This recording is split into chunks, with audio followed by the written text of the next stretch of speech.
you had a recent company look to buy you for $40 million. You instantly said no. You're gonna get rewards from the marketplace when you start doing the right stuff. Those rewards should not be looked at as a way out. They should be looked at as support that you're doing the right thing, and you should double down.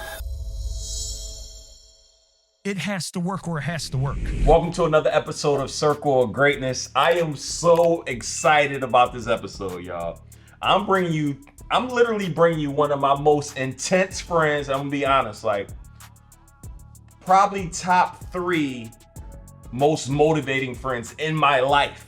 Like out of all my friends, like this dude is top 3.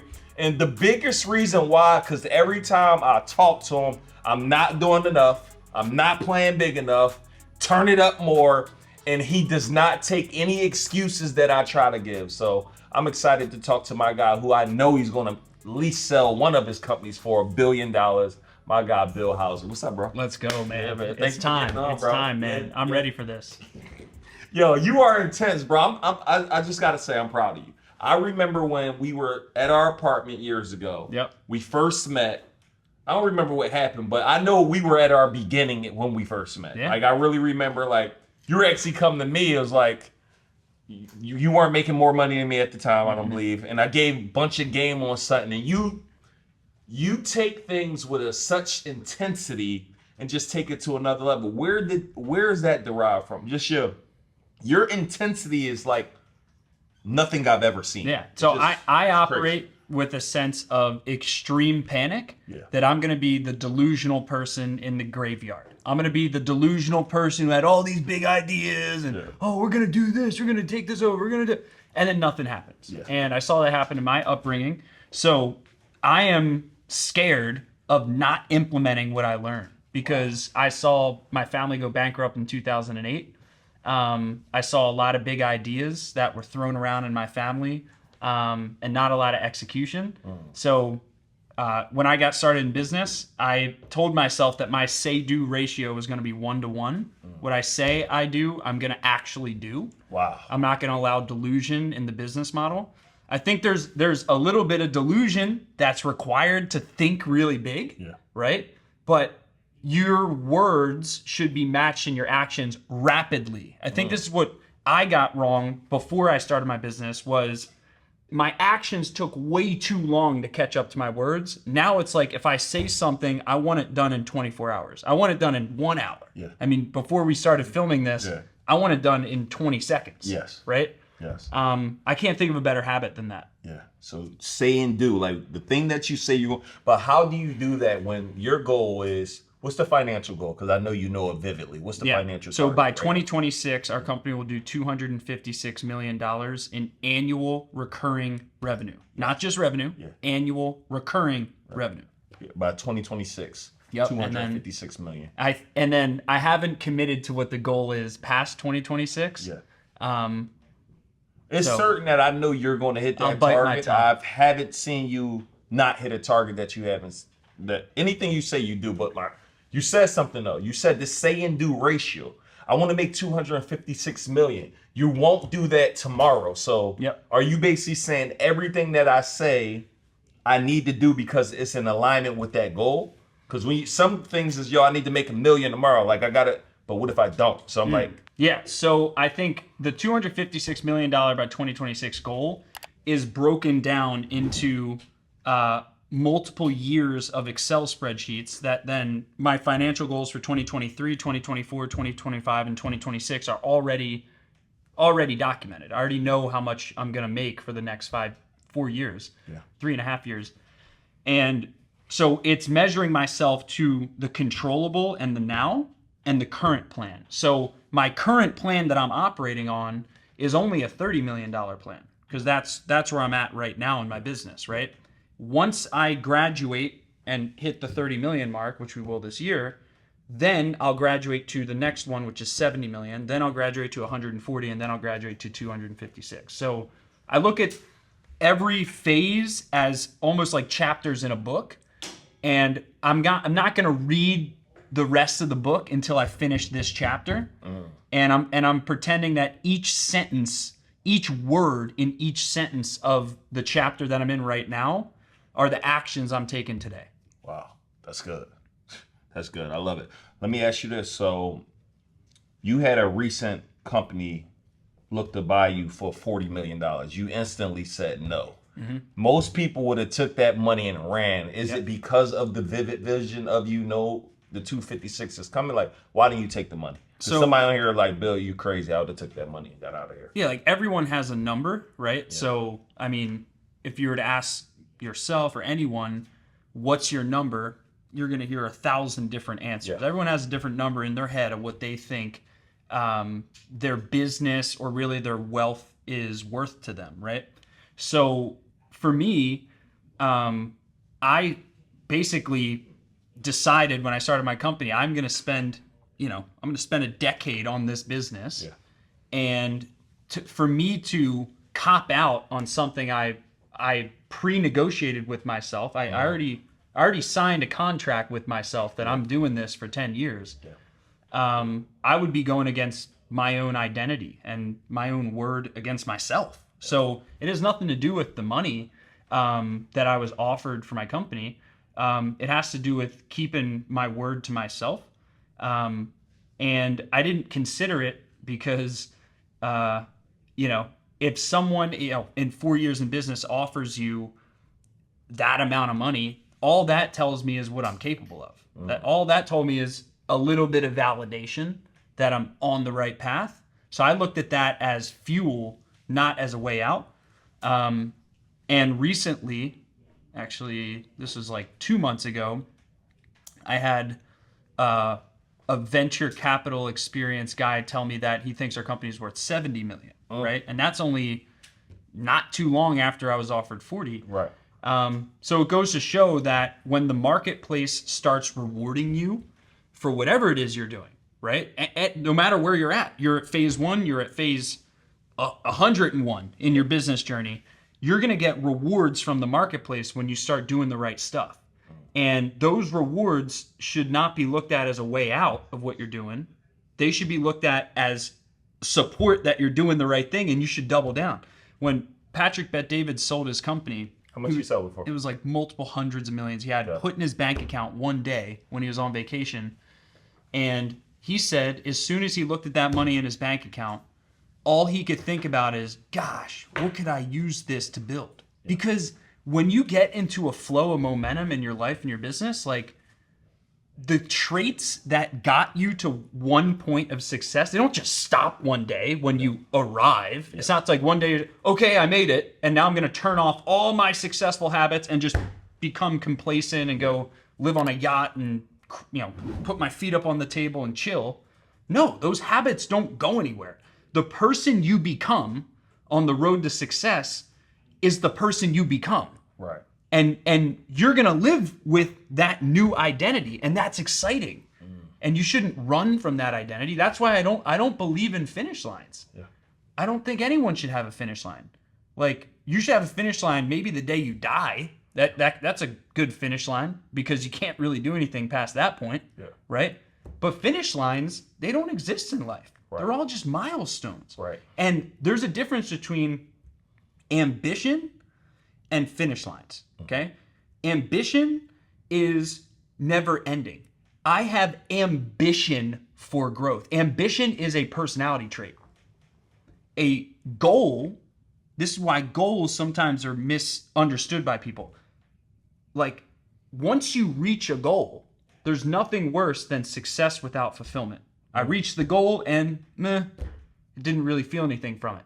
Well, that's because goals will never make you happy. Yeah. Goals are just measuring sticks towards someone with ambition, which requires a vision far out in the future, this big vision you have for the future.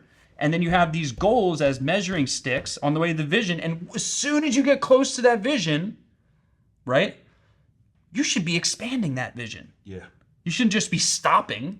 Right? Hey, you're looking at this and you're probably enjoying this episode and the strategies and the gems that I give you. This is just a fraction of what you learn in my mastermind, right? I would love for you to be able to learn more information on how he's able to help Carter Cofield make $1 million in one single day, how he's able to help Rochelle Parks make over $500,000 in a day, learn how he's able to help Tevin grow his Instagram following from 70,000 followers to upwards to 200,000 followers within 2 months. And again, those results are not typical, let me be very clear, but they are possible for those who are willing to put work in, energy, and effort. If you're looking at this video right now, I want you to go to the website Mastermind with Neo, NEO.com, so you can apply to see if you're a good fit for our mastermind. This is specifically for someone looking to grow their digital business, right?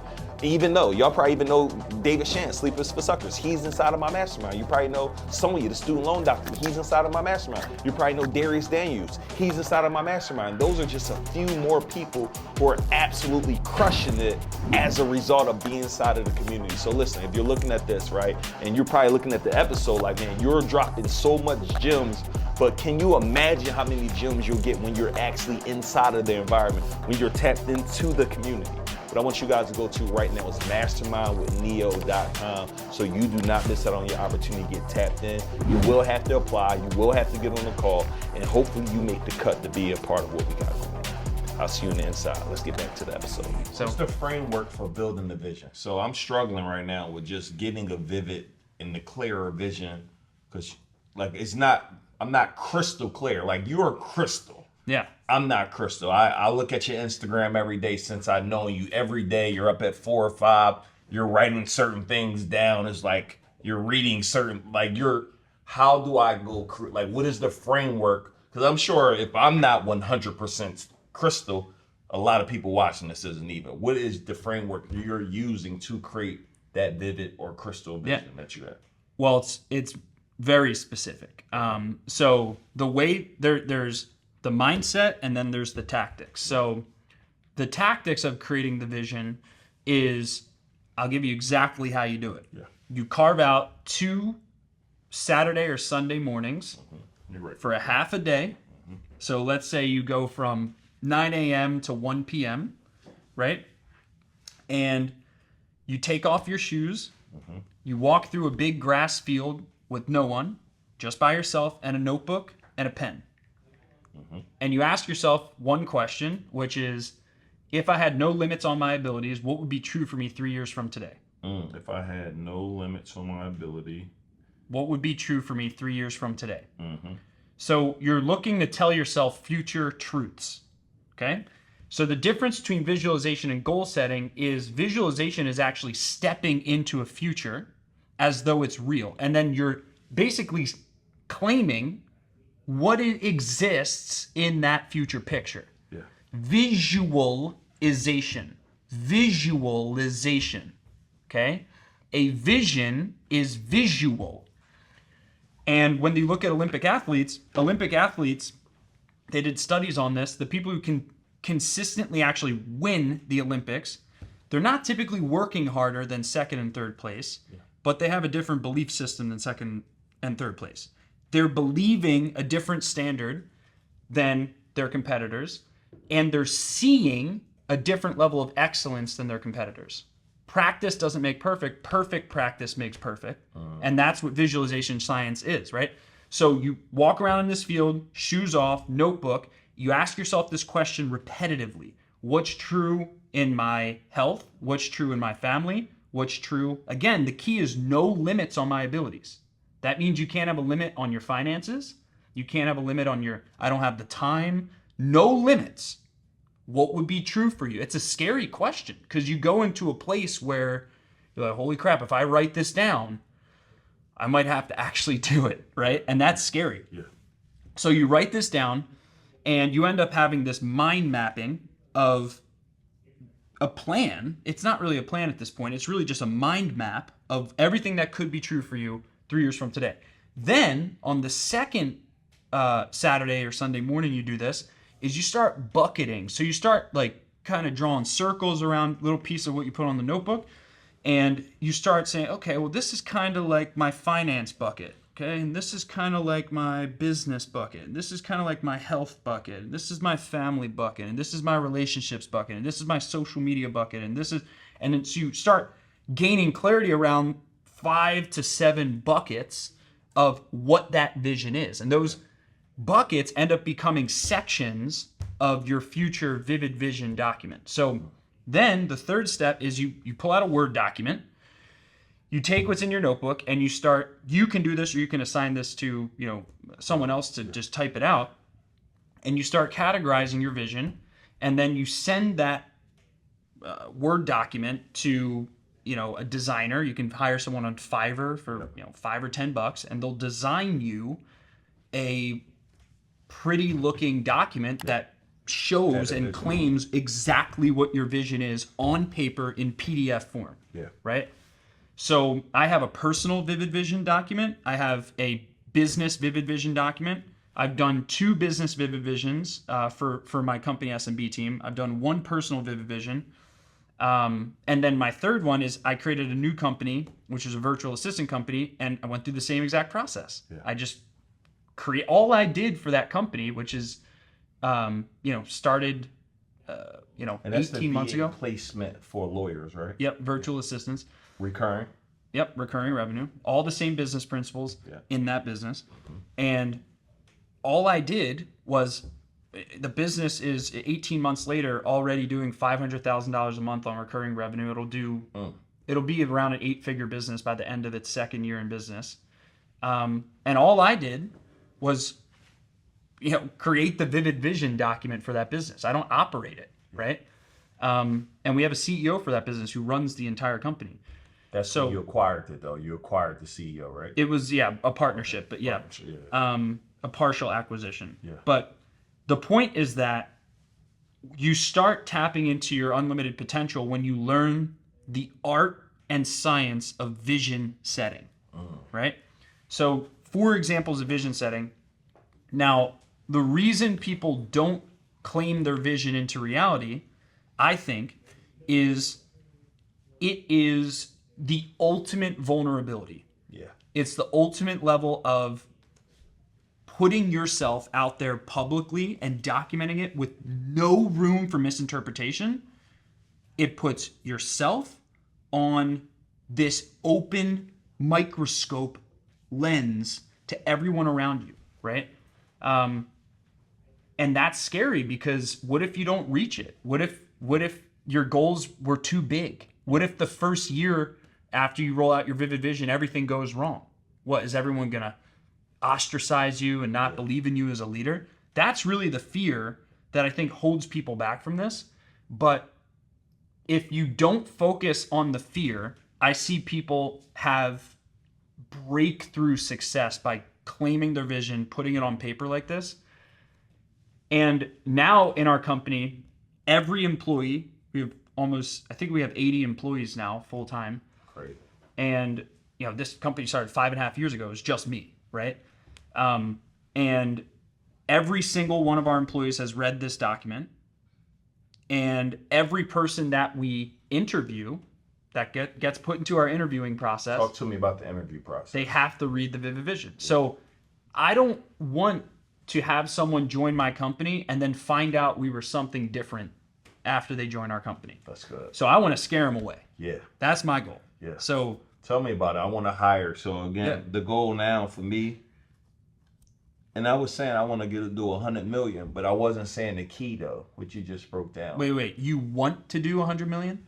I would do 100 million, but you broke down, and you every time we on the phone, you annually with recurring revenue. Oh, okay. So I need to know the framework to do that. Yeah.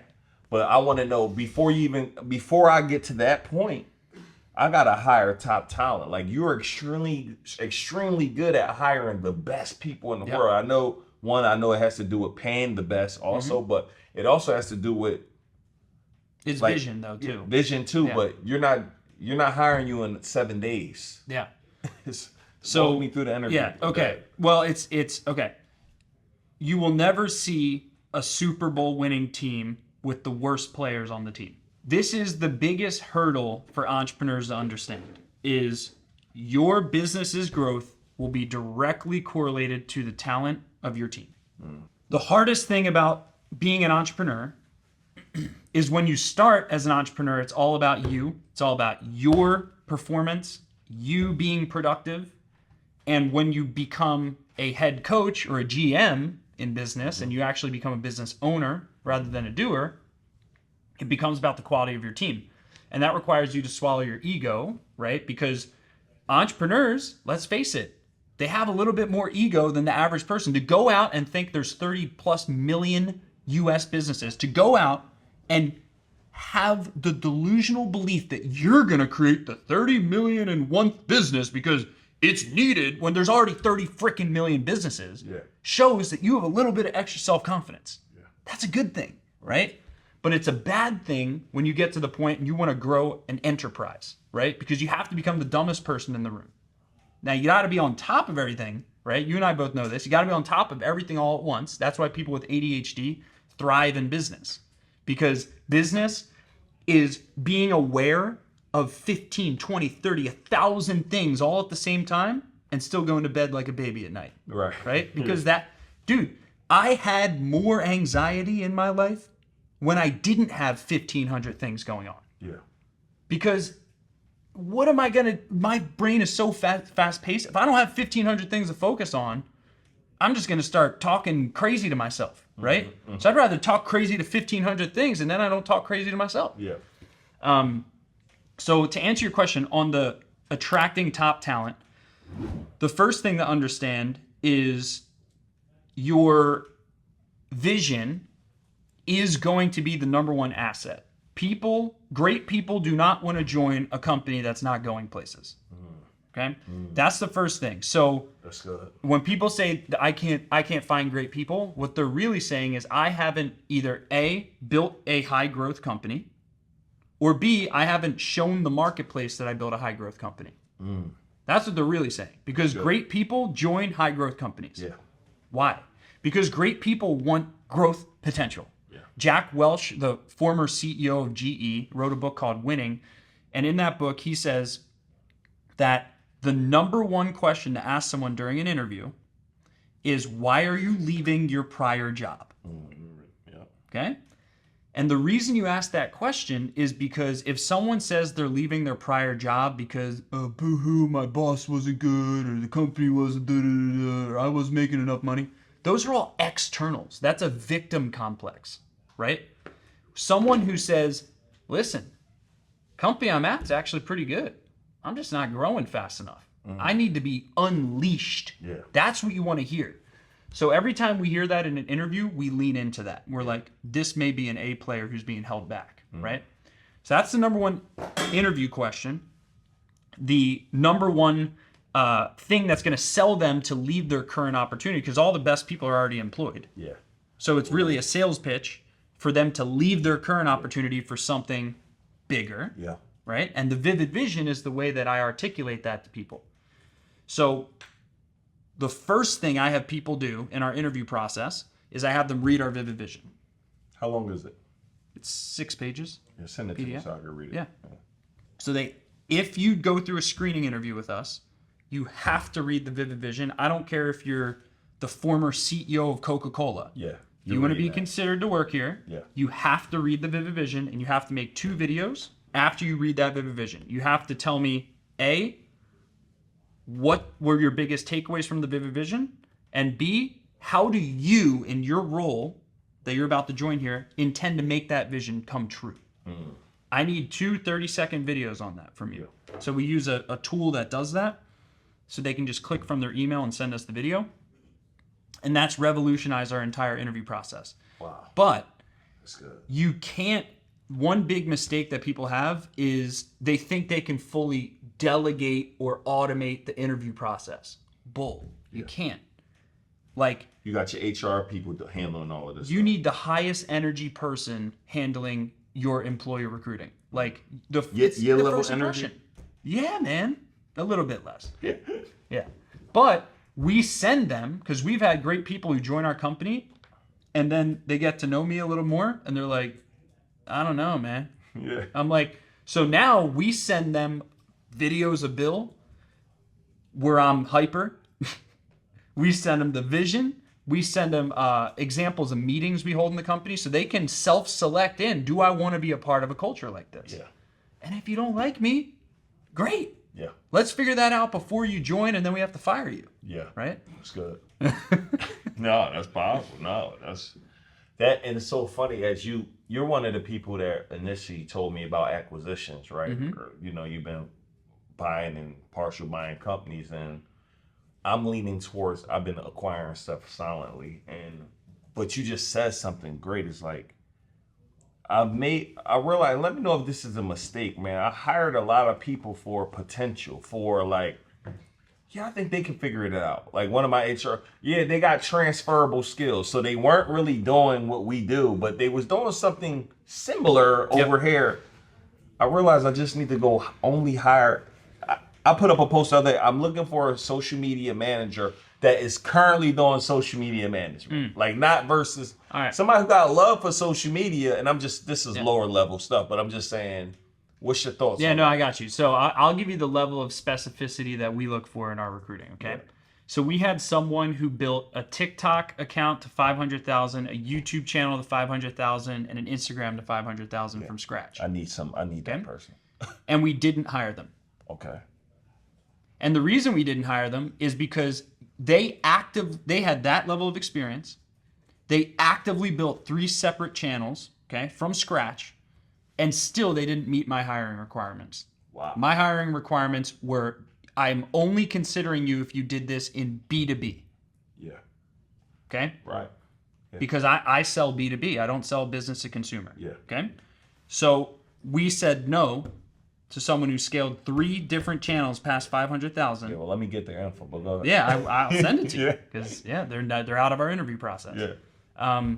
But that is the level of experience I'm looking for. Yeah. The person I just hired for our agency, she scaled an agency to $200 million in annual recurring revenue. Oh, that's good. Okay. Now, had I not been clear in advance that I am only hiring someone who has scaled over a $100 million agency, right? I would have never found that person. Right. Right? So you don't know what exists in the marketplace until you become so laser specific as to who exactly you want. The most important thing in finding great people is identifying who you want. Now, it's not just, I need some help with social media. It's, I need specific help with this social media strategy with someone who has experience with this. That's good. Right? Jeez. For this niche audience. Wow. For this category of business. I'm looking for a social media manager that can manage 3 to 5 accounts on Instagram, TikTok, that has grown each of these to at least 250,000 in subs in under a year. Yep. Yo, I've had the privilege to help hundreds and hundreds of people all around the world open up their own profitable event spaces utilizing my signature formula. Number 1, how to find a space. Number 2, how to fund the space and how to automate the space. I've been in Atlanta, Georgia now living for 2 years. My spaces are still in Philadelphia operating, doing extremely well because we use the same exact formula that I break down, right? If you're interested in learning how we can help you, I want you to go to eventsspacesecrets.com, watch a training or book a call with our team to see if you are a good fit. Again, this is for you specifically if you're looking for other ways to leverage your money and turn that into other streams of income, right? I don't believe there's a better time than right now for you to get tapped into the information in the game that can help you. So again, go to eventsspacesecrets.com, watch the training or book a call with our team to see if you're a good fit for this opportunity. Let's go. There you go. Imagine putting that out in a job ad. Yeah. You talk with your friend, okay, or someone that you know or you think has growth potential. Yeah. And you have this documented in a sheet, okay? And then the next step is you have a great conversation with them. Yeah, it sounds good. I'm going to send you the job description and let me know if you are this person. Yeah. And you know what they'll do? They'll come back to you and they'll say, no, I'm not that person. Yeah.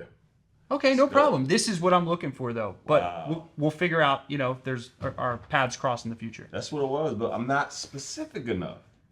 You just save me a lot of time and energy. Yeah. My team commit. Well, they may have this isn't.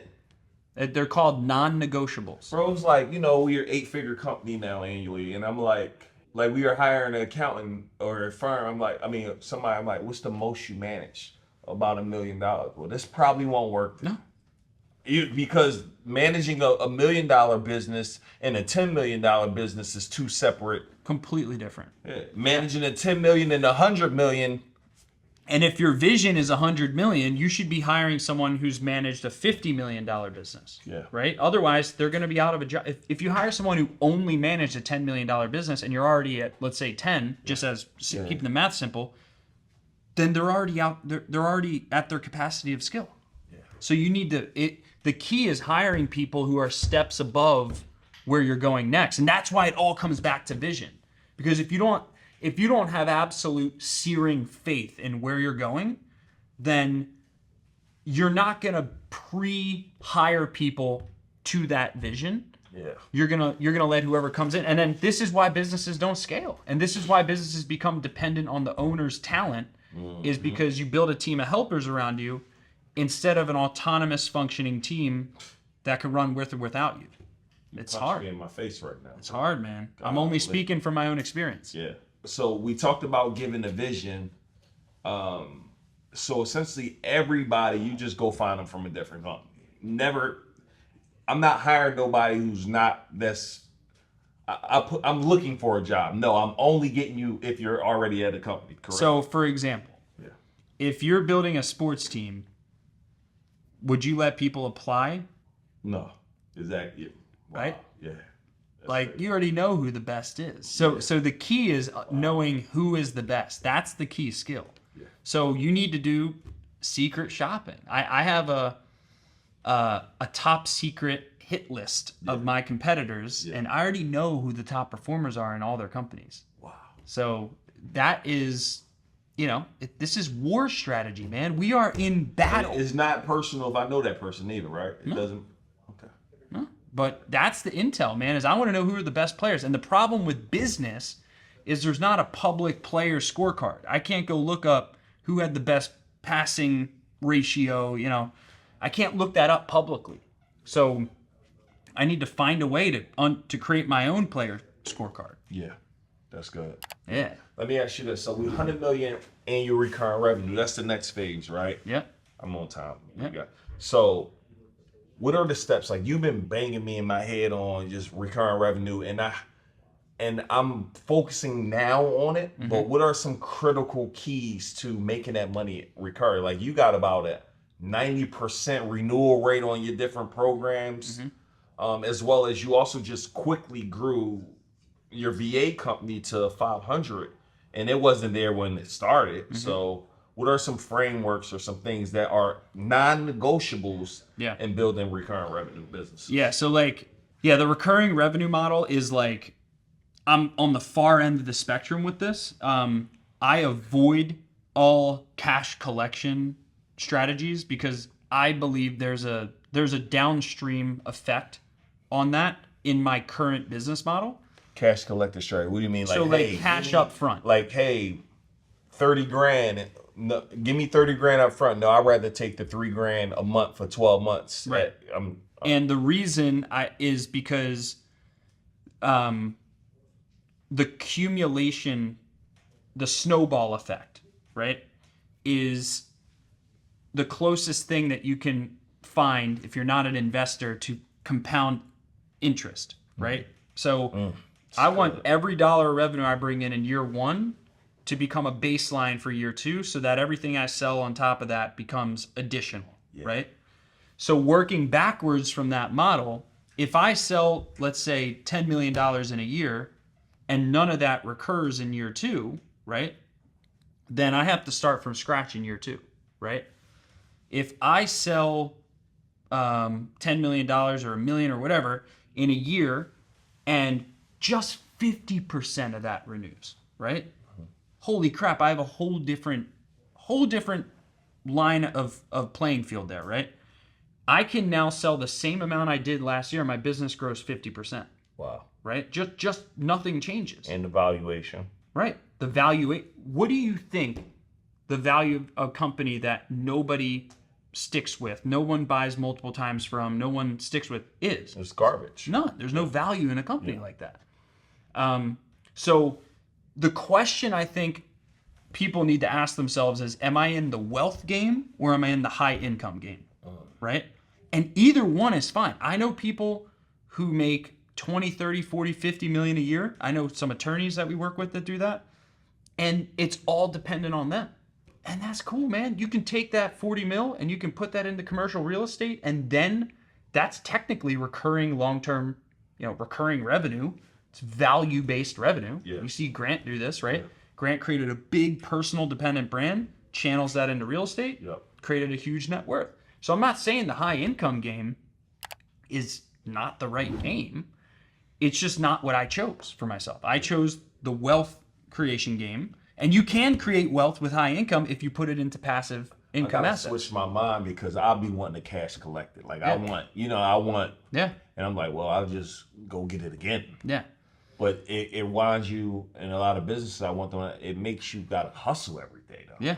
I don't want to be hustling. Yeah, You know what I mean? but dude, I know you well enough now. You're never gonna stop hustling. I'm not. You're right. Okay. But at least if I'm hustling, it's compounding. Yeah, that's bro. what I'm saying. I just acquired a company, bro. Bro, the compound hustle. Yeah. We just came up with a new brand. Yeah, that's straight. Let's go. That's it. Yeah. I just freaking acquired a Compound company, bro. hustle.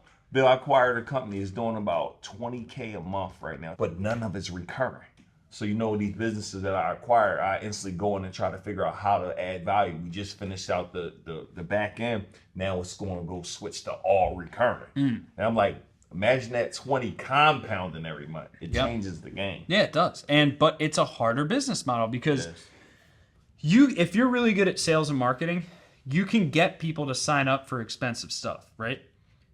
But becoming great at value creation and business operations is a different skill set. And they're both difficult skills. There's not a lot of people who can do either of those two skills, right? Tremendous sales and marketing and value creation and business ops.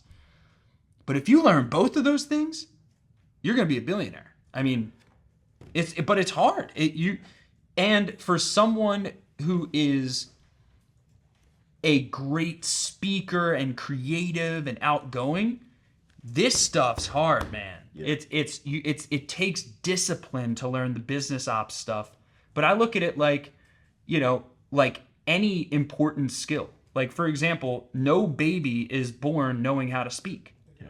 Right? Like, whether you like it or not, you need to learn language. Yeah. Right? And you need to learn how to work out, whether you like it or you prefer it or not. There's minimum viable skills that everyone needs to learn. Yeah.